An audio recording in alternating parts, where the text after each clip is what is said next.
우리 성경 봉독하겠습니다. 고린도전서 1장 18절부터 21절입니다. 고린도전서 1장 18절부터 21절 제가 봉독하겠습니다. 십자가의 도가 멸망하는 자들에게는 미련한 것이요 구원을 받는 우리에게는 하나님의 능력이라.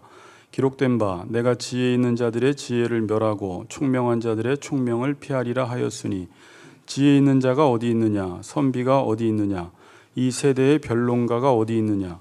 하나님께서 이 세상의 지혜를 미련하게 하신 것이 아니냐. 하나님의 지혜에 있어서는 이 세상이 자기 지혜로 하나님을 알지 못함으로 하나님께서 전도에 미련한 것으로 믿는 자들을 구원하시기를 기뻐하셨도다. 아멘. 우리 최한미 목사님 나오셔서 캐리그마라는 주제로 말씀 전하시겠습니다.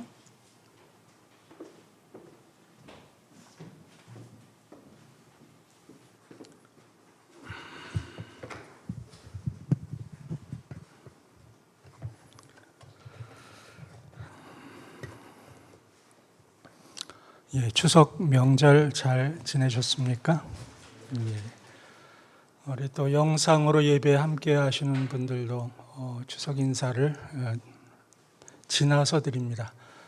아무튼 이 자리에 계시는 분들이나 또 영상으로 예배 드리시는 분들이나 하나님이 함께 하시고 또 동일한 은혜를 내려주시리라 믿습니다.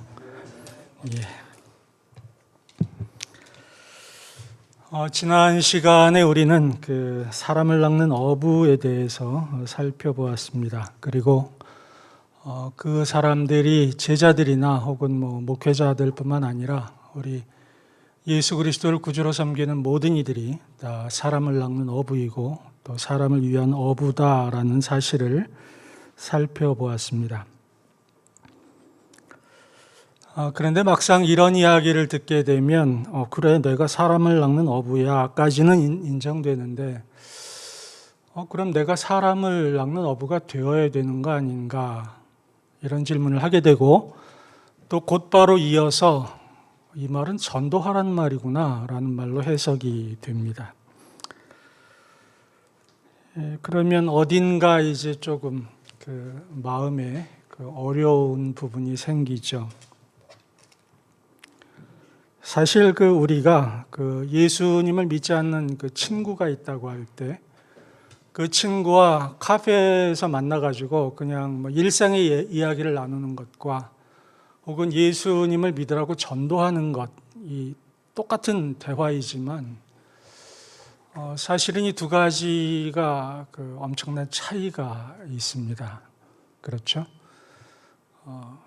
일상의 대화를 나눌 때는 상당히 부드럽게 반응하던 친구도 예수의 예자라는 이야기만 꺼내면 상당히 민감하게 반응하는 또 분들이 적지 않습니다. 어떤 분은 고개를 절레절레 흔들기도 하고 또 지난주에 우리 집사님께서인가요? 말씀하시기를 얼마 전에 친구분에게 예수님에 대해서 이야기했더니 말도 꺼내지 말라고 했다고 하는 말씀을 하시더군요. 그렇습니다. 우리가 사실 예수 그리스도에 대해서 이렇게 사람들에게 알리고자 할 때 대부분 예수님을 믿지 않는 분들의 반응은 거부함입니다. 그 말은 우리들에게 있어서 이제 거절당한다라는 그런 현실 앞에 서게 되지요. 그럼 이런 질문을 우리가 던지게 됩니다. 왜 예수님을 믿지 않는 분들은 이렇게 복음을 전하는 데 있어서 거부감을 가질까라는 질문을 우리가 던지게 됩니다. 오늘은 그 이유에 대해서 이제 살펴보고자 하는 시간을 갖고요. 그렇다면 도대체 전도란 무엇인가? 또 이 전도가 어떤 것인가를 알게 되면 그러면 도대체 우리가 이 전도라는 것을 어떻게 적용해 나갈 것인가에 대해서도 살펴볼 필요가 있습니다. 그런데 이 주제가 사실은 좀 방대하기 때문에 오늘은 전도가 어떤 것인가에 대해서만 설명드리고 다음 시간에 이제 이것을 적용하는 부분에 대해서 개략적으로 설명을 드리고자 합니다. 자, 오늘 말씀의 제목은 캐리그마입니다. 따라서 하실까요? 캐리그마. 예, 감사합니다. 사람들이 복음에 대해서 거부하는 이유, 그 근본적인 그 바탕에는 오늘 본문이 지적하는 그 이유가 있습니다. 그것은 바로 세상의 지혜와 하나님의 지혜의 충돌 때문입니다. 세상의 지혜와 하나님의 지혜의 충돌. 곧 이 땅에는 두 종류의 지혜가 있다고 볼 수 있는데, 하나는 세상의 지혜이고 또 하나는 하나님의 지혜입니다. 오늘 본문은 이 두 가지를 다 설명해 주고 있는데요. 먼저 세상의 지혜에 대해서 살펴보겠습니다. 18절 우리 같이 한번 볼까요? 18절. 같이 한번 읽죠. 시작. 십자가의 도가 멸망하는 자들에게는 미련한 것이요 구원을 받는 우리에게는 하나님의 능력이라. 그렇습니다. 세상의 지혜가 갖는 특징이 세 가지가 있는데, 그 첫째로는 세상의 지혜는 십자가의 도를 미련하게 생각합니다. 십자가의 도, 복음, 예수 그리스도를 믿으라는 이러한 그 권면, 이러한 것들이 미련하게 생각된다는 거예요. 그런데 가만히 그분들의 입장에 서서 보면 이해가 돼요. 자, 예수라는 존재, 예수 그리스도 언제적 사람입니까? 지금부터 2000년 전에 존재했던, 살았다고 하는 사람이에요. 그런데 2000년 전은 언제 얘기냐면 한국의 역사를 보면 고조선 시대입니다. 고조선 시대.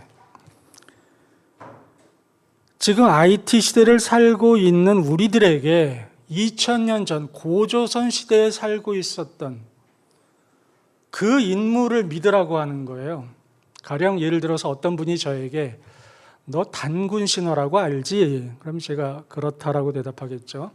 거기에 웅녀가 있잖아. 웅녀. 곰이 굴에 들어가서 마늘하고 무엇을 먹고서 사람이 됐다라는 게 웅녀 이야기 아닙니까? 그 웅녀가 사실이래. 그리고 그 웅녀의 후손이 우리야 라고 주장했다면 저는 그 사람을 어떻게 바라볼까요?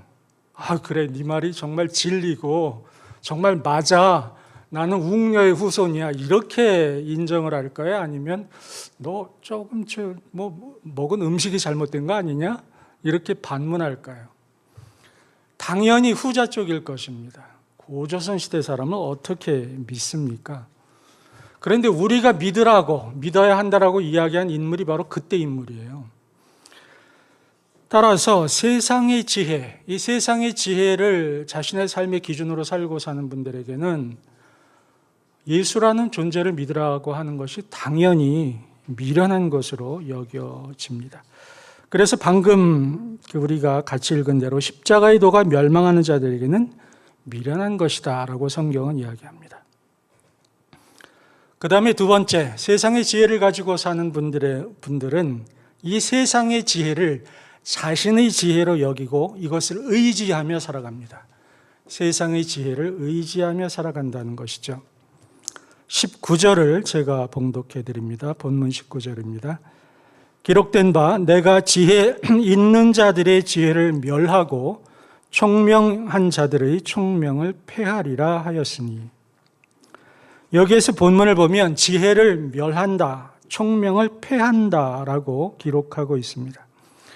곧 이 땅에는 어떠한 지혜가 존재하는데 이 세상의 지혜, 소위 자기가 지혜롭다라고 여기는 이들이 그 지혜를 소유하고 산다는 뜻입니다. 그러기 때문에 멸하는 거죠. 그것이 점점점 왕성해서 이 땅을 다 지배하고 있기 때문에 이것을 멸한다라고 이야기하는 것이고 이것을 폐한다라고 이야기하는 것입니다. 그렇습니다. 사실 이 세상은 그 세상의 지혜로 가득 차 있으며 또 이 세상의 지혜를 가진 사람들은 그것으로 인하여 소위 말해 기고만장해 있습니다. 세상의 지혜가 최고다라고 이야기를 하고 있죠. 어떻게 보면 또 그 말이 맞습니다. 제가 얼마 전에 식당에 가서 여러분들은 보편적으로 보셨을 수 있지만 저는 처음 봤어요. 식당에 가니까 그 로봇 같은 것이 움직이더라고요. 그러면서 음식을 배달해 줘요. 안타깝게도 그때 제가 방문했던 그 식당의 로봇은 저희 식탁으로 올 것을 다른 쪽 걸 저희 쪽으로 배달하는 배달 사고를 일으켜서 아직도 조금 보완할 필요가 있다라고 생각은 했습니다만 저에게는 신선한 충격이었어요. 사실 우리 요즘에 거의 모든 식당에 가면 사람이 주문을 받기보다는 기계에다가 입력을 시켜야 하지 않습니까? 컴퓨터를 우리 열어보면 거의 못할 것이 없어요. 핸드폰도 마찬가지 아닙니까? 그것을 가지고 은행 업무도 가능하고 영상을 통해서 학교 공부도 가능하고 외국에 가도 이제 거의 염려가 없을 것 같아요. 동시통역이 다 되기 때문에 한국말로 이야기하면 곧바로 웬만한 언어는 번역돼서 나오지 않습니까? 따라서 이 땅에 사는 사람들은 그 지혜를 의지할 수밖에 없어요. 굉장히 발달해 있기 때문입니다. 또 우리도 그것을 인정합니다. 세 번째로 이 세상의 지혜는 이러하기 때문에 당연히 하나님의 지혜를 멸시합니다. 아까 세상의 지혜는 하나님의 도를 미련하게 여긴다라고 기록했잖아요. 미련하게 여긴다라는 말의 다음은 멸시한다라는 말로 그냥 연결됩니다. 이런 것과 똑같습니다. 우리가 누가 배가 고프다 그러면 당연히 꼬르륵 소리가 나는 것이죠. 맛있는 음식물이 있다. 그것을 보면 입에 침이 고이는 것도 당연한 현상입니다. 곧 우리가 어떤 것을 미련하게 생각한다면 그 미련의 다음은 당연히 멸시하는 거죠. 곧 이 땅에 사는 그 세상의 지혜를 가지고 사는 분들은 하나님의 지혜를 가지고 사는 사람들을 당연히 멸시하게 되어 있습니다. 인터넷에 우리가 기독교라는 단어만 쳐봐도 거기에 반박되어진 말이 얼마나 멸시와 조롱과 저주의 이야기들이 댓글로 달리는지 우리는 쉽게 확인할 수 있습니다. 이것이 이상한 것이 아닙니다. 이미 2000여 년 전에 사도 바울이 이야기한 부분이 바로 이것입니다. 세상의 지혜는 바로 이러하다라는 것이죠. 그때에도 그러했듯이 지금도 동일한 것입니다. 전혀 달라진 것이 없어요. 물론 그 정도가 좀 더 심해질 수는 있어도 그때나 지금이나 동일하게 세상의 지혜는 그렇게 기고만장해 있습니다. 이제 두 번째 살펴볼 것은 하나님의 지혜입니다. 반대로 성경은 이야기합니다. 이 땅에는 하나님의 지혜가 있다, 존재하고 있다라는 것을 알려주는 것이죠. 그런데 재미있는 것은 이것도 세 가지를 우리가 살펴볼 수 있는데 그 첫째로 하나님의 지혜는 세상의 지혜가 오히려 미련하다라는 것을 입증합니다. 하나님의 지혜는 세상의 지혜가 미련하다라고 이야기하는 것이죠. 예수를 믿지 않는 분들은 예수 믿는 사람들에 대해서 보통 이렇게 이야기합니다. 당신은 예수에 미쳤어. 광신자야. 이러한 이야기를 합니다. 하지만 오늘 본문 20절은 이렇게 이야기하죠. 20절을 제가 봉독해 드립니다. 지혜 있는 자가 어디 있느냐? 선비가 어디 있느냐? 이 세대의 변론가가 어디 있느냐? 하나님께서 이 세상의 지혜를 미련하게 하신 것이 아니냐라고 반문합니다. 이 세상의 지혜는 미련하다라고 평가하는 것이죠. 아니 무슨 말입니까? 이렇게 AI가 발달된 이 시대에 저는 아주 쉽게 그것을 증명할 수 있습니다. 그것이 바로 코로나입니다. 얼마나 이 땅에 의학이 발달하고 방역 체계가 우수하게 이렇게 자리 잡혀 있습니까? 아마 여기 계신 분들은 다 백신 1차, 2차, 3차, 어떤 분은 4차까지 맞으신 분들이 있을 거예요. 그럼에도 불구하고 여전히 아직도 이 땅은 코로나로 신음하고 있습니다. 코로나는 눈에 보이지도 않습니다. 현미경으로 보기에도 어려운 정도의 크기예요. 그토록 작은 것을 인간은 통제하지 못합니다. 그것이 온 세계를 장악하고 온 그 나라의 경제를 침체에 빠뜨려도 인간은 거기에 대해서 대책을 마련하지 못합니다. 이것이 무엇인지 아십니까? 바로 세상의 지혜입니다. 그렇게 자기가 자신만만하고 이 세상의 지혜로 모든 것을 해결할 수 있다라고 자신만만하게 이야기하는 그 지혜가 사실 코로나 하나 잡지 못한다는 것이죠. 그것뿐입니까? 이제 원숭이 두창이라는 것도 점점 퍼지고 있지 않습니까? 그것이 한국에 언제 들어올는지 모르지만 그것이 가령 들어왔다고 할 때 과연 우리 한국의 방역체계, 아니 이 땅의 방역체계, 세상의 지혜는 그것을 막아낼 수 있는가라는 것이죠. 두 번째로 이 세상의 지혜가 미련한 이유가 있습니다. 그것은 세상의 지혜로는 하나님을 알 수 없다라는 것입니다. 본문 21절입니다. 제가 봉독해 드립니다. 하나님의 지혜에 있어서는 이 세상이 자기 지혜로 하나님을 알지 못하므로 하나님께서 전도에 미련한 것으로 믿는 자들을 구원하시기를 기뻐하셨도다. 다시 말씀드립니다. 하나님의 지혜에 있어서는 이 세상이 자기 지혜로 하나님을 알지 못한다라고 말합니다. 그렇습니다. 세상의 지혜로는 하나님을 절대로 알 수가 없습니다. 어떤 사람이 아리스토텔레스와 플라톤에 심취해서 그 책을 아주 깊게 읽었다고 하십시다. 칸트나 니체의 사상에 심취해서 그것을 연구했다고 하십시다. 그 철학자, 그 인문학자들이 과연 하나님을 발견할 수 있느냐라는 것입니다.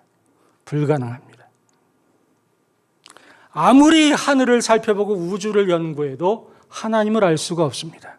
아무리 깊은 바닷속을 탐험해도 하나님을 알 수가 없습니다. 왜? 세상의 지혜로는 하나님을 알 수 없기 때문입니다. 성경은 이야기합니다. 인간의 내부에는 하나님의 형상이 있다라고 성경은 가르쳐 줍니다. 이 하나님의 형상이 인간이 죄를 지음으로 인해서 어느 정도 파괴되었습니다. 그러나 완전히 파괴된 것이 아닙니다. 어느 정도의 하나님의 형상을 가지고 있습니다. 이 하나님의 형상 가운데 갖는 기본적인 성질 하나가 뭐냐면 하나님과 교제하기를 원하는 것입니다. 그래서 인간은 그 만들어짐부터 하나님과 교제하도록 만들어져 있는 존재예요. 그런데 죄를 지음으로 인해서 아담으로부터 그 기능의 파괴가 이루어졌습니다. 이제 인간에게는 어떤 현상이 생겼냐면 하나님에 대해서 알고 싶고 하나님과 교제하고 싶지만 하나님께 나아가는 방법을 몰라요. 하지만 알고 싶어요. 그러니까 어떤 일이 벌어집니까? 우상을 만듭니다. 그리고 그 앞에 절을 하는 거예요. 그러면서 말합니다. 저 우상이, 저 목상이, 저 신상이 하나님이다라고 이야기하는 거예요. 누가 그것을 확증할 수 있습니까? 그것이 하나님이라고. 또 어떤 분들은 명상을 합니다. 깊은 묵상에 빠집니다. 그래서 그분들을 추구는 해탈, 어떤 경지에 다다르기를 원하는 거예요. 물론 이렇게 깊이 묵상하고 명상하면 어느 정도의 경지는 다다를 수 있다고 저는 봅니다. 그러나 그것은 그가 그 자신이 그렇게 느끼는 것일 뿐이지 그 경지에 하나님이 계신 것은 아닙니다. 그러므로 오늘 본문은 이야기합니다. 세상의 지혜로는 결코 하나님을 알 수가 없다라는 것이죠. 그래서 요즘 어떤 이 땅을 지배하는 것 가운데 어떤 주장 가운데 하나는 어떤 종교이든 믿던 하나님을 이렇게 향해 갈 수 있다. 그래서 그 종교를 계속 추구하면 하나님께 다다를 수 있다라고 주장합니다. 그래서 많은 이들이 거기에 현혹돼요. 그래, 내가 가지고 있는 종교가 성경이 이야기하는 종교가 아니라 하더라도 나는 이것을 계속 추구하면 하나님께 다다를 수 있다라고 이야기를 해요. 그런데 성경은 뭐라고 이야기합니다? 합니까? 아니다. 그것은 내가 그렇게 느끼는 것뿐이고 내가 그렇게 희망하는 것뿐이지 결코 내 자신의 노력이나 내 자신의 경건이나 내 자신의 수양이나 내 자신의 명상으로 하나님께 나아갈 수 없다라고 말합니다. 왜 그렇습니까? 그 이유는 딱 한 가지입니다. 인간이 하나님께 나아가기 위해서는 하나님과 같이 깨끗해야 합니다. 정결해야 합니다. 왜? 하나님은 정결하고 깨끗한 분이기 때문에. 그러나 인간은 죄를 지었다라는 거죠. 죄를 가지고 있습니다. 제가 선교지에서 20수년 동안 여러 가지 형태의 종교를 봤지만 그 모든 종교들의 문제는 이 죄를 어떻게 해결하느냐였습니다. 따라서 죄를 가진 존재가 하나님께 나아갈 수가 없다는 것이죠. 왜? 막혀 있기 때문에. 그래서 하나님의 지혜는 마지막 세 번째를 이야기합니다. 인간이 하나님과 만나기 위해서는 하나님 쪽에서 먼저 인간에게 다가와야 한다는 것이죠. 하나님이 인간을 만나려고 할 때, 하나님이 인간에게 손을 내밀고 그 내민 손을 인간이 잡을 때에 하나님과의 교제가 이루어진다라고 성경이 이야기합니다. 이것이 바로 하나님의 지혜입니다. 세상의 지혜가 미련한 것이 이것입니다. 자, 여기에서 하나님이 손을 내밀고 인간이 손을 잡는 이 상태, 이 작업, 이것이 무엇이냐면 바로 전도라는 것입니다. 전도. 2000년 전에 예수 그리스도께서 이 땅에 오셨는데 이 사실이 이 인간에게 전해지도록 연결고리를 만드는 것이 바로 전도라는 것이죠. 하나님께서는 전도라는 것을 통해서 자기의 백성을 구원하십니다. 로마서 10장 13절 14절은 다음과 같이 기록되어 있습니다. 누구든지 주의 이름을 부르는 자는 구원을 받으리라. 그런즉 그들이 믿지 아니하는 이를 어찌 부르리요? 듣지도 못한 이를 어찌 믿으리요? 전파하는 자가 없이 어찌 들으리요? 전파하는 자가 있어야 듣습니다. 듣는 자, 들어야만 믿게 된다는, 부르게 되고 이 부를 수 있다라는 것이 바로 믿음을 가져오게 된다라는 것이죠. 이 자리에 앉아 계신 여러분이나 저나 또 영상을 통해서 예배드리는 분들이 나는 그리스도인이야 라고 고백한다 라고 하면 이 사실은 무엇을 이야기하냐면 누군가 이러한 고백을 하는 우리에게 예수 그리스도를 전했기 때문입니다. 그 전함을 받지 않은 사람은 결코 예수를 믿을 수가 없습니다. 왜냐하면 하나님께서 이렇게 예수 그리스도에서 말하고 전파하고 전하는 이 방법, 요 수단만을 통해서 하나님과 만날 수 있도록 길을 여셨기 때문입니다. 어떤 분은 또 이렇게 얘기해요. 나는 모태신앙이야. 나에게는 전도한 사람이 없어 라고 이야기를 해요. 그러나 그것은 잘못된 생각입니다. 그게 왜 잘못됐는가는 제가 이제 강론의 다음 부분에서 설명해 드릴 것입니다. 그렇지 않습니다. 모태 신앙을 가진 분들도 전도를 받았기 때문에 예수를 믿는 거예요. 그러므로 우리가 강론의 상반 부분에서 정리해야 될 것은 뭐냐면 이 자리에 앉아 계신 저나 여러분이나 모두 이 전도라는 것을 통해서 예수님을 믿게 되었다는 것입니다. 하나님을 알도록 누가 속에 있기 때문이라는 것이죠. 사람을 낚는 어부, 사람을 위한 어부라는 것은 뭐냐면 내가 그렇게 누군가가 예수님을 알려줌으로 구원을 받았듯이 이제 나도 다른 사람에게 이 사실을 알려줌으로 구원의 도구가 되어야 한다라는 사실을 이야기하고자 함입니다. 자, 이제 살펴볼 것은 이 전도에 대해서 좀 오해하는 부분부터 먼저 이야기를 하고 싶습니다.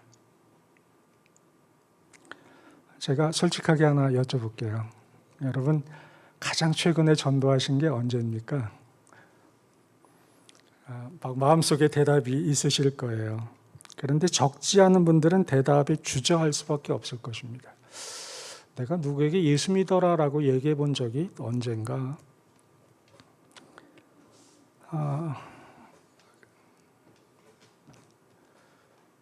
이렇게 전도에 대해서 우리가 물어볼 때에 어딘가 좀 죄책감을 갖고 어딘가 부족함을 갖는 듯한 이 마음이 도대체 어디서부터 비롯됐는가를 우리 살펴보아야 될 거란 생각이 돼요.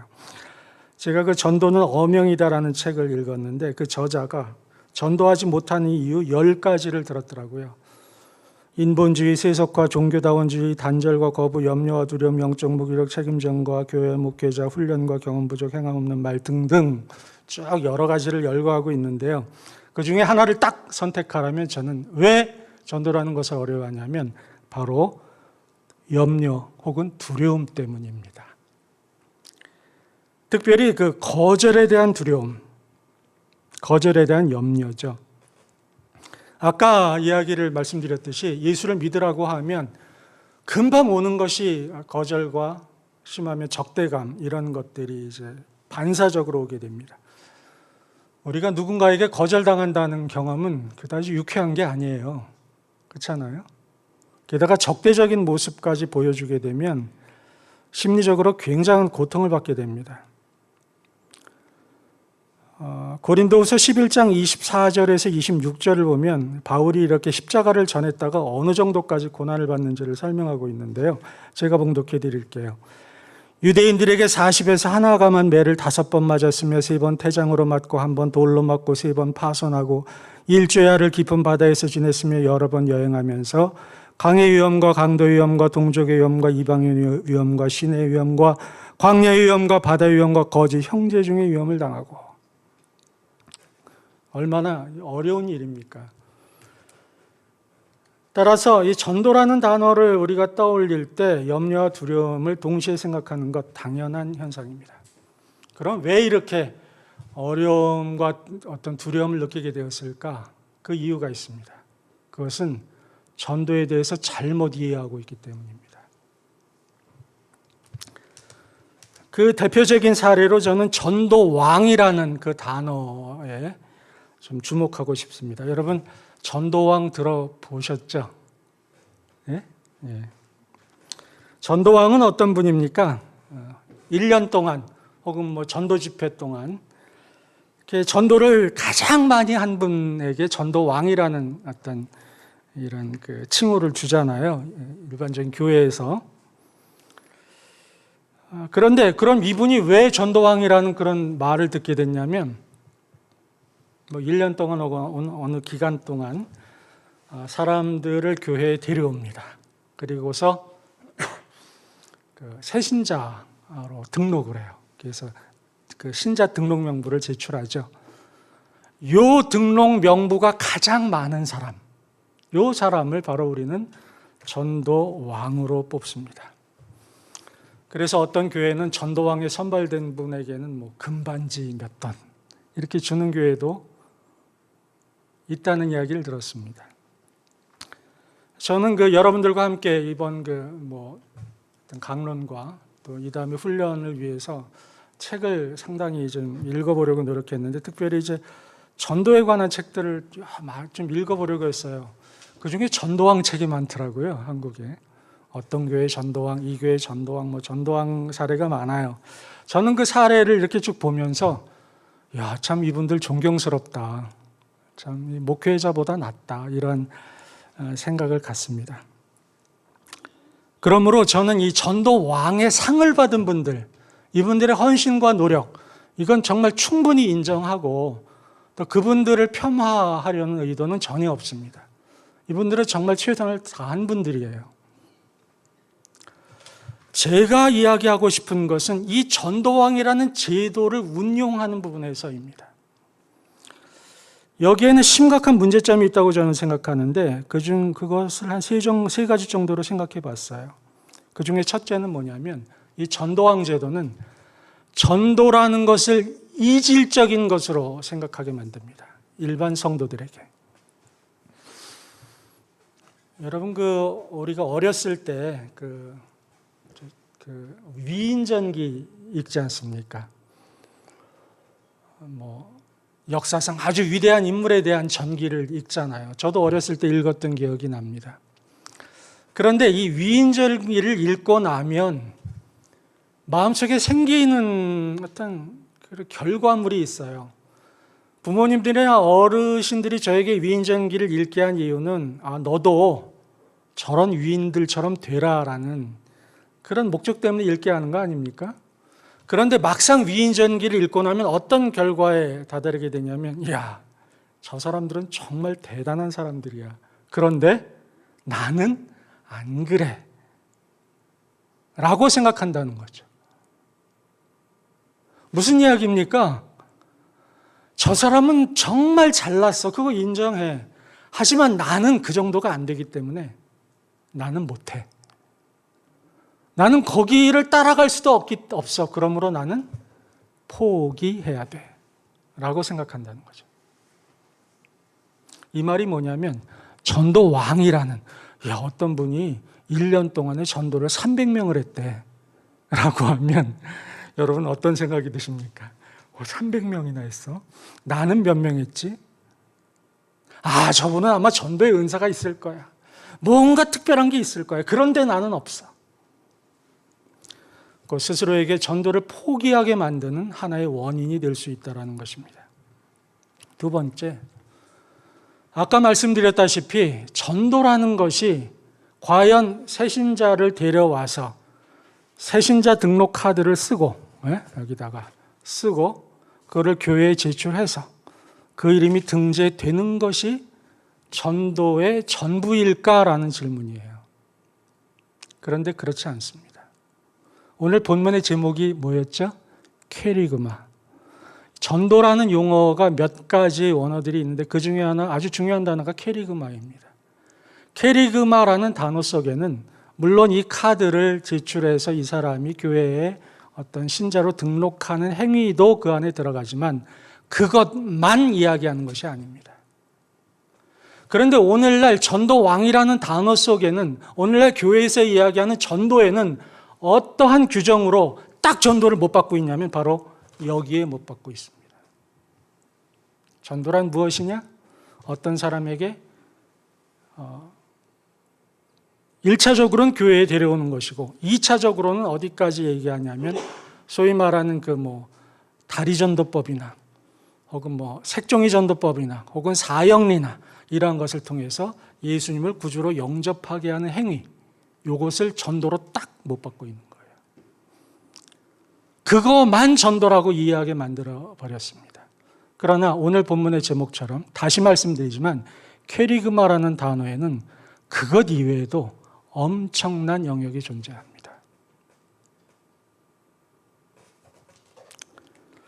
전도왕 제도에 있어서의 세 번째 문제점은 뭐냐면 이 전도왕으로 선정되게 되면 금반지를 받고 또 책자에도 소개가 돼요. 무슨 교회 전도왕 누구. 그 말은 뭐를 이야기하냐면 이미 이 땅에서 상급을 받았다는 이야기입니다. 얼마나 귀한 일이에요. 예수 그리스도를 알게 하고 하나님의 교회 공동체에 인도하는 그 일, 귀한 일입니다. 그런데 거기에 대한 상급을 이미 금반지 몇 돈으로 받아버리고 책자에 자기 이름이 올라가는 것으로 받아버린다는 사실이에요. 하나님의 나라에 갔을 때 예수님께서 그에게 뭐라고 이야기하실까? 저는 전도왕이라는 단어를 들으면 상당히 슬픈 마음이 드는 그런 상황이었습니다. 자, 이제 캐리그마에 대해서 좀 살펴보려고 해요. 자, 전도를 한자로 보면은 전할 전자의 길도자입니다. 그렇죠? 전도. 곧 도를 전하는 겁니다. 우리 요즘도 있는지 모르겠는데 길 다니다 보면 도를 아십니까? 이런 분들 계시잖아요.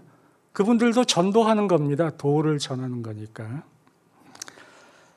기독교의 관점으로 보면 이 도라는 것은 거기에서 이야기하는 그런 도를 아십니까의 도가 아니라 십자가의 도인 거죠. 십자가의 도를 전하는 것이죠. 오늘 본문에서 이야기하는 전도라는 것의 원어는 캐리그마토스입니다. 캐리그마토스. 이 단어의 원형이 바로 캐리그마라는 것이죠.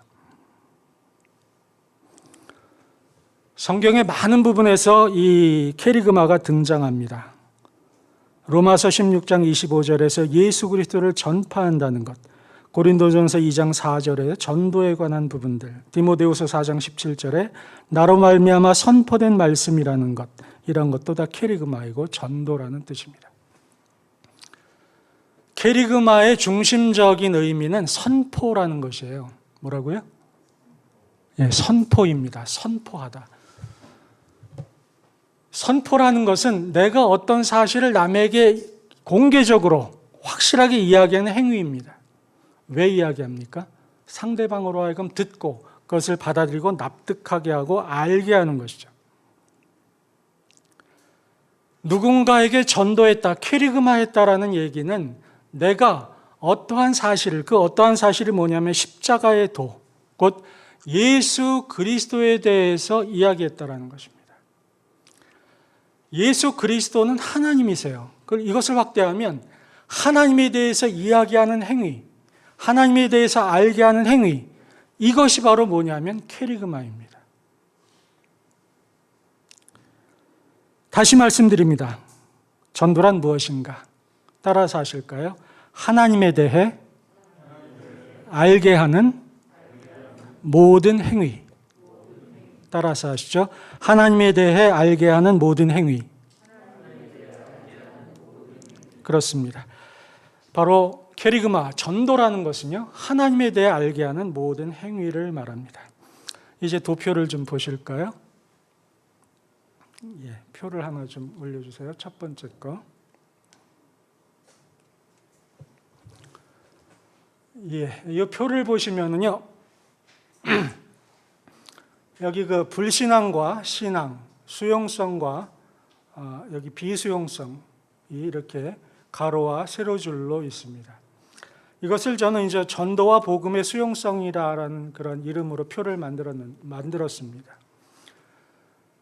곧 이 가로선을 보면 오른쪽으로 갈수록 신앙이 좋은 것이고 왼쪽으로 갈수록 불신앙적인 겁니다.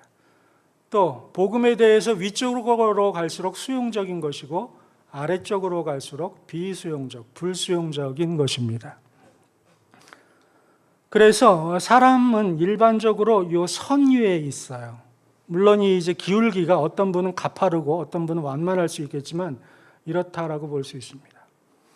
이 D라는 점이 어느 점이냐면 바로 거듭남의 지점입니다. 예수님을 예전에 믿지 않다가 믿게 되는 요 지점, 또 복음에 대해서 수용적이지 않다가 수용적이 되는 요 지점, 요 지점이 바로 예수님을 구주로 영접하는, 예수님을 믿게 되는 지점이고, 그것은 뭐 내적인 것이니까 외적으로 보게 되면 이제 소위 말하는 오늘날까지의 전도에 의해서 교회에 와가지고 등록하는 그 시점을 말합니다. 따라서 그곳으로부터 왼쪽 아래에 있는 것은 뭐냐면 이 복음에 대해서 어떻게 반응하느냐의 정도인데, 제일 왼쪽 하단은 복음에 대해서 대단히 적대적인 그런 행동을 가질 때예요. 중간 부분은 어느 정도 적대적, 그 다음에 C는 어느 정도 호의적일 때입니다.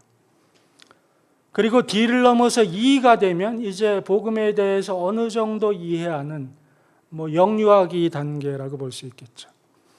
그리고 또 그곳에서부터 계속 또 진행하면 이제 신앙이 더 이제 상승하게 될 것입니다. 그러다가 이제 G의 단계에 이르면 상당히 그 신앙이나 또 복음에 대한 수용성이 높은 단계죠.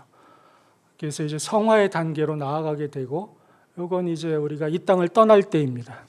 이 땅을 떠나게 되면 하나님께서 영화시키셔서 완전한 상태로 만드시죠. 곧 이 땅에 존재하는 모든 사람들은 바로 이 선상 위에 있다라고 볼 수 있습니다.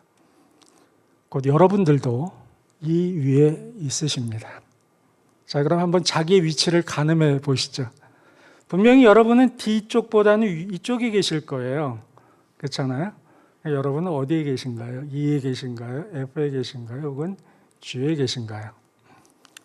답은 각자 다를 수 있습니다. 이제 다음 그림 좀 보여주시죠.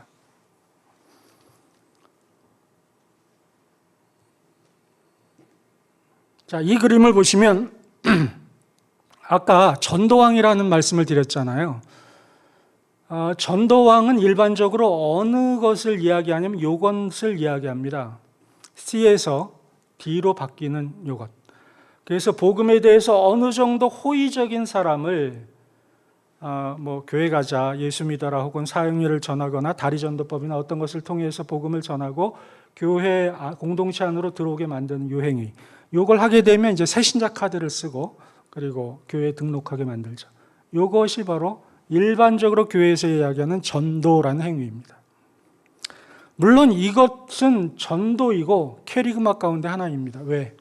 하나님에 대해서 알게 하는 모든 행위이기 때문에 이것은 전도가 아니라 이것이 전도예요. 그런데 우리가 이제 놓치지 말아야 할 것이 뭐냐면 바로 이 여타의 부분들입니다. 제가 이제 제자 훈련을 하거나 혹은 이제 다른 분들을 이렇게 성장시킬 때 일반적으로 이렇게 제가 이름을 져요. 그런데 뒤에서 2단계, 이게 예수님을 갓 믿고 어느 정도 신앙이 무엇인가를 알게 하는 단계를 저는 양육이라고 보통 이제 이야기합니다. 그다음에 양육되신 분들이 그리스도인으로서 혼자 살아갈 수 있도록 이제 자립할 수 있도록 만드는 행위를 저는 보통 훈련이라고 이야기를 해요. 그리고 이 훈련되어진 분들이 이제 자기가 아니라 남에게 향할 수 있도록 돕는 것, 이것을 저는 이제 성장이라고 이야기를 합니다. 자, 제가 아까 전도란, 캐리그마란 뭐라고 말씀드렸어요? 하나님을 알게 하는 모든 행위라고 말씀드렸잖아요. 이 행위도 물론 캐리그마이고 전도입니다. 그런데 제가 어떤 분이 예수님을 이제 믿었어요. 그래서 교회 생활을 시작하고 신앙 생활을 시작합니다. 그런데 어떻게 하는지 잘 몰라요. 그분을 예수님은 이런 분이고 죄란 어떤 것이고 또 신앙생활 이렇게 해야 한다라는 것을 알려드려요. 여러분께 여쭤봅니다. 저는 그분에게 곧 뒤에 계신 분을 이 상태로 옮기는 M이라는 행위를 했을 때 이것은 하나님에 대해서 알게 하는 행위를 한 것일까요? 하지 않은 것일까요? 한 것입니다. 곧 여기에서 이것을 한 행위도 캐리그마라는 거예요. 전도라는 것입니다. 성경이 이야기하는 전도, 하나님의 이름을 선포하는 것, 알려주는 것이 이것만이 아니라는 거예요. 이것도 캐리그마이고 선포이며 전도라는 것입니다. 이제 어느 정도 신앙하신 분이 자기가 스스로 서서 자립해서 신앙할 수 있도록 또 알려드리고 가르쳐 드릴 수가 있어요. 여러분들이 어떤 분이 예수님을 믿게 됐는데 잘 몰라요. 그러면 알려줘요. 예수님을 믿으면 이렇게 해야 하고 또 신앙생활이 이렇게 하면 스스로 설 수 있어라고 알려준다고 하십시다. E에서 F의 단계로 옮기는 N의 행위를 해요. 이것을 저는 훈련이라고 이름하지만 이 행위, N이라는 행위가 바로 어떤 것이냐? 바로 캐리그마라는 것입니다. 전도라는 거예요, 전도. F에서 G로 하는 행위도 마찬가지입니다. 이 모두가 바로 전도라는 행위 속에 들어가 있다는 것이죠. 자, 이제 이쪽으로 가보도록 하십시다. 복음에 대해 대단히 적대적인 분이 있어요. 저는 선교사이기 때문에 이런 분들을 자주 만납니다. 왜? 선교지라는 자체가 예수님을 거부하는 지역들에 들어가거든요. 일반적으로. 거기는 예수님의 때 잘못 얘기하면 당장 테러가 들어오는 그런 지역들이고 그런 사람들 아닙니까? 제 이름을 최한빈이라고 그러잖아요. 근데 제 본명이 최한빈이 아닙니다. 이것은 사역 명칭이에요. 물론 선교지에 들어가면 제 본명을 씁니다. 그런데 한국에서는 최한빈이라는 이름을 써요. 왜 그럴까요? 왜냐하면 한국에서 제가 활동하는 것은 목사나 선교사로 활동하기 때문에 제 이름이 그 선교를 대상으로 하는 그 국가의 어떤 정보기관에 들어가기 때문입니다. 제 이름이. 그럼 거기서 요 주인물로 이렇게 딱 찍히게 되고 저만 찍히면 문제가 안 되는 그것도 문제지만 저와 함께 교제하는 현지의 교우들이 어려움을 겪게 돼요. 그러니까 이름을 바꾸어서 하는 겁니다. 그 정도로 그 지역은 적대적인 지역이에요. 처음에 그곳에 들어가서 예수 믿으십시오. 예수님이 하나님의 아들입니다. 이런 얘기 할 수가 없습니다. 그러면 처음에 어떻게 해야 합니까? 그들에게 처음 들어가서는 예수의 옛자도 얘기 안 합니다. 그 대신에 그리스도인으로서 살아가는 거예요. 그들을 사랑하고 그들을 섬기고 그들의 아픈 부분, 그들의 필요한 부분을 채워줍니다. 그럼 이 사람들이 물어요. 도대체 당신은 왜 우리에게 이럽니까? 라고 물어요. 그러면 뭐라고 대답합니까? 나는 하나님, 예수님을 믿는 사람입니다. 예수님이 사랑하라고 했기 때문에 사랑하는 것입니다. 그러니까 예수를 믿어라가 아니에요. 나는 이런 사람입니다 라고 이야기할 뿐이죠. 이때 이 사람이 옛날에는 기독교 하면은 중국에서는 기독교 그러면 그 선교사들이 아편의 앞잡이였다고 일반적으로 생각을 해요. 아편 전쟁 일으킬 때 앞잡이로 섰으니까 사실. 그렇게 적대적인 마음을 갖던 사람들이 그래? 예수라는 그 존재가 저 사람을 저렇게 바꿨는데 저 사람이 저렇게 행동해? 도대체 예수라는 존재가 어떤 존재야? 라는 의문을 갖게 되면서 어떤 일이 벌어지냐면 A에서 B라는 단계로 바뀌게 됩니다. 이것이 소위 말하는 접근 제한 지역, 미전도 종족 지역, 적대적인 지역에서 하는 제1차의 선교적 행위입니다. 북한에 복음 전하는 분들이 가서 하시는 일이 뭐예요? 빵 공장 만들어주고, 분유 공장 만들어주고, 뭐 병원 지어주고, 이게 하는 일이잖아요. 왜 그렇습니까? 이 일을 하는 거예요. 대단히 적대적인 것을 적대적인, 요 정도로 올리는 것입니다. 거기에는 소위 말하는 입으로 이야기하는 선포적 행위가 없어요. 그저 말이 아닌 행동으로 하는 것뿐이죠. 그런데 여기에서 어떤 일이 벌어집니까? 이 A라는 분이 하나님에 대해서 알게 된다는 거죠. 예수님에 대해서 알게 되는 거예요. 그래.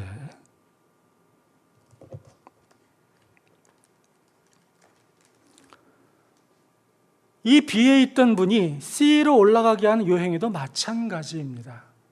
곧 여기에서 빵 공장을 지어주고 병원을 지어주고 선한 행위를 하고 이러한 것들, 이 J라는 행위가 겉으로 보면 아무런 예수에 대한 이야기를 하지 않아도 사실은 캐리그마라는 것입니다. 전도라는 거예요.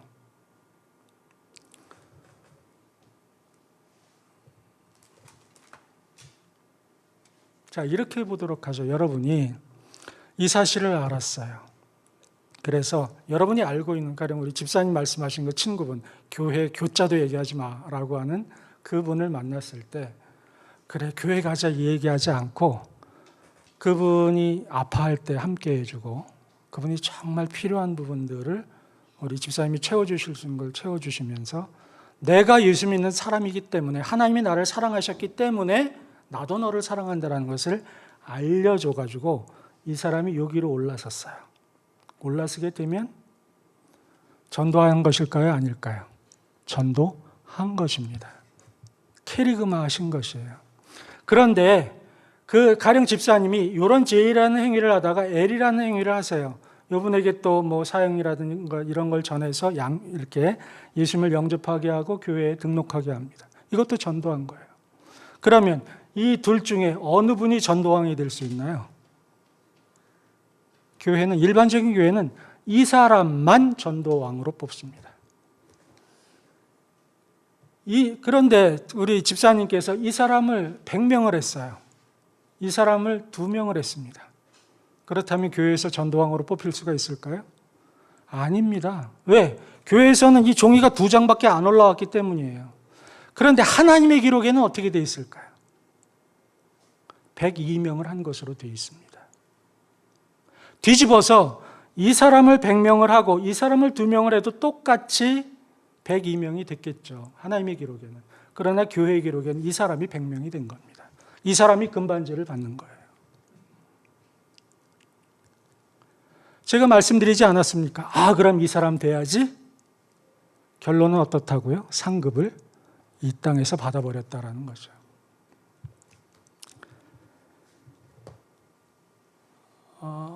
오늘 여러분들이 잊지 마셔야 할 것이 바로 이것입니다. 전도라는 것을 이것으로만 생각해서는 안 된다는 거예요.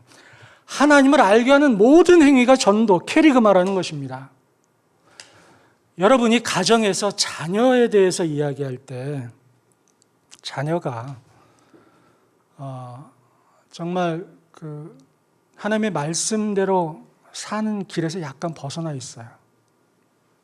그때 진심 어린 마음으로 자녀에게 하나님에 대해서 이야기합니다. 물론 우리 부모의 상태가 완벽하지 않기 때문에 자녀가 이야기하기에 아빠 엄마는 그렇게 하지도 않으면서 왜 그래? 라고 얘기할 수 있어요. 그때 그래 네 말이 맞다. 그러나 아빠도 엄마도 하나님의 말씀대로 살려고 나도 노력하는 중이야. 너도 그렇게 했으면 좋겠다라고 그렇게 권면했다고 하십시다. 이게 뭔지 아십니까? 캐리그마입니다. 전도하신 거예요. 하나님에 대해서 자녀가 알게 한 것이라는 것이죠. 그러므로 전도라는 것은 어디에서 이루어질 수 있냐면 우리가 만나는 모든 사람, 모든 영역에서 이루어질 수 있는 것이 전도입니다. 여러분이 저에게 대해서도 전도하실 수 있어요. 지난주인가요? 어떤 분이 저에게 그러시더라고요. 전도사님, 선교사님 머리가 많이 빠지셨습니다. 그러더라고요. 그래서 힘내세요. 그러세요. 저에게 힘내십시오. 힘내십시오. 이래요. 저는 그 말씀을 들을 때 가슴이 뭉클했습니다. 어떤 생각이 드는지 아십니까? 하나님은 나에게 이렇게 좋은 동지들을 옆에 두시는구나. 그러한 하나님이구나. 라는 느낌을 제가 가졌어요. 저는 그 순간에 하나님에 대해서 한 걸음 더 알게 된 것입니다. 나의 신앙의 동지가 선교사 파송 같이 받은 사람들, 혹은 저에 대해서 후원금을 주는 이런 분들, 그분들만이 동지가 아니라는 사실을 알게 한 거예요. 비록 제가 이 같이 걷는 교회에 가끔 와서 또 이번에는 한 4, 5주 정도 이렇게 말씀을 전하고 이러한 관계이지만 여러분의 성도님들이 저에 대해서 힘내십시오 라고 이야기한 그 말씀 하나를 통해서 나의 동지가 여기에도 계시는구나. 그런 하나님이구나 라는 것을 저로 하여금 알게 했다는 것입니다. 곧 그분은 저에게 무엇을 하셨냐면 그분은 모르시고 인정하시지 않는 것이나 그분은 저에게 캐리그마 하신 것입니다. 사람을 낚는 어부, 사람을 위한 어부가 어떤 건지 아십니까? 사형리 들이대고 전도 폭발해가지고 성경 그 구절 딸딸딸 외워가지고 이야기하는 건 물론 캐리그마지만 그것만이 전도라고 하는 것이 한국교회 전도의 문제점입니다. 전도지를 나눠주고 화장지 나눠주고 휴지 나눠줘서 거기에 예배 시간표 보고 그래 너 시간 돼서 여기 와라 라고 이야기하면서 나눠주는 이 전도행위가 바로 한국교회 전도의 병폐입니다. 물론 그것도 전도예요. 캐리그마입니다. 문제는 뭐라고요? 그것만 전도라고 했다라는 거예요. 그것만 캐리그마라고 했다라는 것입니다. 그렇지 않습니다. 전도라는 것은 우리의 삶 가운데 이루어지는 모든 행위들, 우리가 만나는 모든 사람들에게 할 수 있는 것이 전도입니다. 유 목사님께서 같이 걷는 교회 이렇게 섬기시면서 10년 동안 말씀을 증거해 오셨어요. 주일날마다. 뭐 한 건지 아십니까? 전도하신 거예요. 캐리그마 하신 것입니다. 여러분들이 그동안 하나님을 믿는 자녀로서 남을 권면하고 아픈 사람 위로해 줬던 이런 모든 행위들, 카톡 문자를 보내고 전화했던 이 모든 행위들이 캐리그마라는 것이죠. 그러므로 제가 여러분들에게 부탁드리는 것이 있습니다. 여러분 결코 말과 입으로 성경 구절 몇 개 이야기하는 것만으로 전도라고 결정 짓지 않기를 바라는 것입니다. 예수님은 마태복음 5장 16절에서 다음과 같이 말씀하셨습니다. 이같이 너의 빛이 사람 앞에 비치게 하여 그들로 너의 착한 행실을 보고 하늘에 계신 너희 아버지께 영광을 돌리게 하라. 무엇으로 돌리게 하라고요? 착한 착한 행실로 그 행동을 통해서 하나님에 대해 알게 하라라는 것입니다. 뭐라고요? 너의 행실을 통해서, 너의 행동을 통해서 캐리그마하라, 전도하라는 이야기입니다. 제가 금방 표에서 말씀드렸다시피 이 사선호되어 있는 극히 적대적인 그러한 상태에 있는 분들부터 제일 끝에 거의 성화의 단계에 계신 분들, 이 모든 전 영역에서 캐리그마가 이루어진다라고 제가 말씀을 드렸어요. 그러므로 이제 우리가 해야 될 것은 뭐냐면, 그래, 모든 삶의 영역에서 이것 캐리그마가 이루어진다면 도대체 각 영역에서는 어떻게 해야 될 것인가 라는 문제가 생기는 거예요. 뭔 말을 하고자 하냐면요, 어린아이가 태어났어요. 그리고 이제 젖을 먹는 그 상태, 곧 아까 그림에서 D의 상태에서 E의 상태에 있는 고기에 있는 사람이라고 하죠. 그럼 그분은 영적인 어린아이입니다. 그에게는 뭐를 줘야 돼요? 젖을 주거나 분유나 우유, 모유를 줘야 합니다. 그런데 그 영유아에게 그래, 너 예수 믿었으니까 하나님의 자녀야, 이거 먹어. 그리고 스테이크를 잘라가지고, 아니면 아주 거친 밥을 그 어린아이에게 줬다고 해보죠. 그 어린아이에게 어떤 일이 벌어지겠습니까? 주는 사람은 좋은 마음으로 줬죠. 건강을 위해서 주지 않았습니까? 그러나 그 어린아이에게는 해가 되는 겁니다. 그런데 이제 중학교, 고등학교가 돼서 막 몸이 커가요. 그런데 그 아이에게 너 이거 먹어, 그리고 분유만 줘요. 어떤 일이 벌어질까요? 제대로 성장하지 못합니다. 그 연령대에 맞게 줘야 합니다. 갓 태어난 아이에겐 어린아이에게 필요한 것, 성장한 사람에겐 성장한 사람에게, 가족이 아파서 고통받고 있는 분에게는 거기에 맞게, 직장을 잃어서 어려움 당하고 있는 분은 거기에 맞게 줘야 합니다. 뿐만 아니라 예수님을 믿지 않는 분들에게도, 극히 적대적인 분에게는 거기에 맞게, 복음을 어느 정도 받아들여서 적대적이긴 하나 약간의 관심을 가진 분들에게는 거기에 맞게, 케이스 바이 케이스로 줘야 한다는 거죠. 그렇게 캐리그마가 이루어져야 되는 거예요. 그렇지 않고서는 성장할 수가 없습니다. 사람의 성장이다, 그렇지 않습니까? 한국교회의 문제의 첫째가 바로 전도를 잘못 시켰다는 것이고, 두 번째가 뭐냐면 그 성장, 그 과정에 맞게 주는 이러한 훈련이 제대로 안 돼 있다는 거예요. 그저 교회에서 그냥 등록카드 내고 등록하면 새신자부 끝나면 구역, 목장 들어가서 그냥 신앙생활하면 되는 걸로 그렇게 이해하고 성도들을 방치했어요. 훈련받아야 될 때 훈련받지 못하게 하고 성장할 때 성장시키지 못했다는 것이 한국교회가 갖는 문제점입니다. 왜 그런가는 제가 이 시간에 말씀드릴 수 없어요. 그러나 그 이유를 저는 정확히 알고 있고, 어떤 부분에서 방법이 잘못됐는가도 정확히 알고 있습니다. 왜 그런지 아십니까?